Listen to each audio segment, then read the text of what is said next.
बिहार के काराकाट से साल 2024 का लोकसभा चुनाव। निर्दलीय प्रत्याशी के तौर पर क्या जीत पाएंगे पावर स्टार?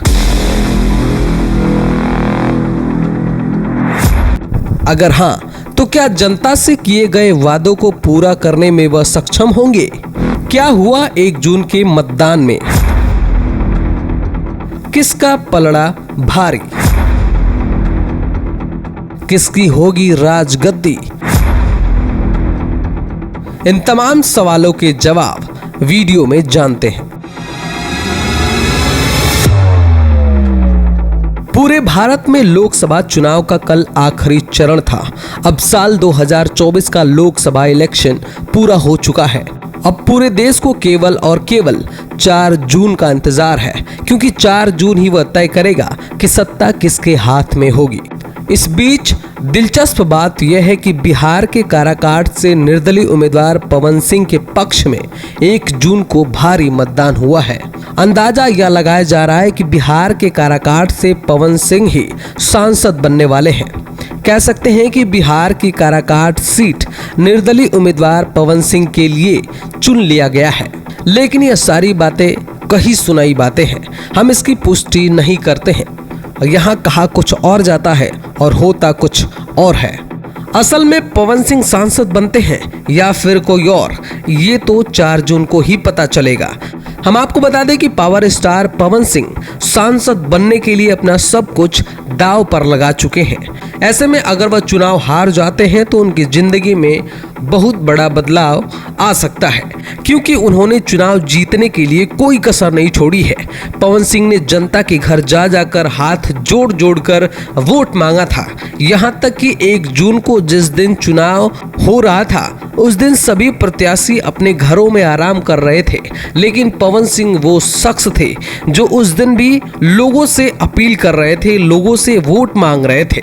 यह करना यह दर्शाता है कि पवन सिंह वह मजे हुए खिलाड़ी हैं जो आखिरी दम तक हार नहीं मानता। अब इसका नतीजा क्या निकलेगा, यह तो देखने वाली बात होगी। इसमें कोई दो राय नहीं है। केवल पवन सिंह के काराकाट से उम्मीदवार होने पर सभी की नजरें काराकाट लोकसभा क्षेत्र पर ही टिकी है।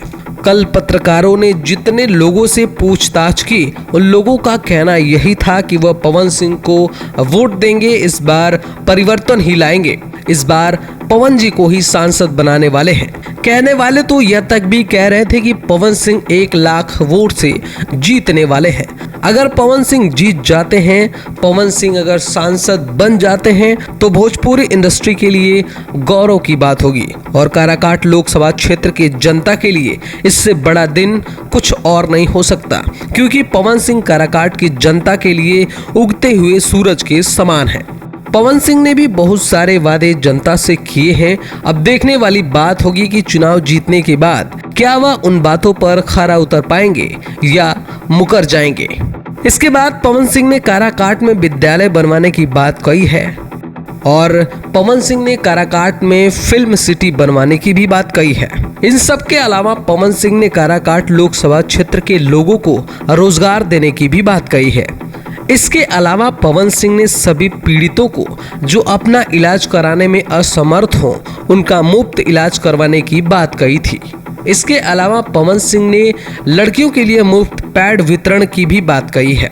इन सब के बाद पवन सिंह ने काराकाट की जनता को अपना पर्सनल नंबर भी दे दिया और कोई भी प्रॉब्लम हो तो उसे डायरेक्ट संपर्क कर सकते हैं। अब पवन सिंह के इतने सारे वादे जनता से किए गए हैं, तो जाहिर सी बात है कि जनता इन सब बातों को देखते हुए उन्हें वोट जरूर देगी और हो सकता है कि पवन सिंह जीत जाएं और सांसद बन जाएं। तो देखने वाली बात यह होगी कि जितनी सारी बातें पवन सिंह ने जनता से किए हैं, वह पूरा करने में सक्षम होंगे या फिर नहीं। पवन सिंह ने अभी तक काराकाट की जनता के लिए जो कुछ भी कहा है, वह सब कुछ उन्होंने ऑन कैमरा कहा है। इसके बाद अगर वह मुकर जाते हैं, अपने वादों से पीछे हट जाते हैं, तो मीडिया उनका पीछा कभी नहीं छोड़ेगी और उनके लिए बड़ी मुसीबत भी पैदा हो सकती है, क्योंकि अगर एक बार पवन सिंह जनता की नजरों में गिर गए तो उनकी गायकी और अभिनय करियर की वाट लग जाएगी। खेल के इस चक्रव्यूह में कौन किसको पीछे छोड़कर कौन आगे है, इसका खुलासा तो 4 जून को ही होगा। इस वीडियो में हमने आपको जो कुछ भी बताया, इस पर आपकी क्या प्रतिक्रिया है, हमें कमेंट करके जरूर बताएं। आप किसके साइड हैं? आपको क्या लगता है कि कौन इस बार काराकाट लोकसभा क्षेत्र से सांसद बनेगा? आप हमें कमेंट जरूर करें और ऐसे ही तमाम खबरों से जुड़े रहने के लिए करारा न्यूज़ डे एंड नाइट को सब्सक्राइब जरूर करें। धन्यवाद।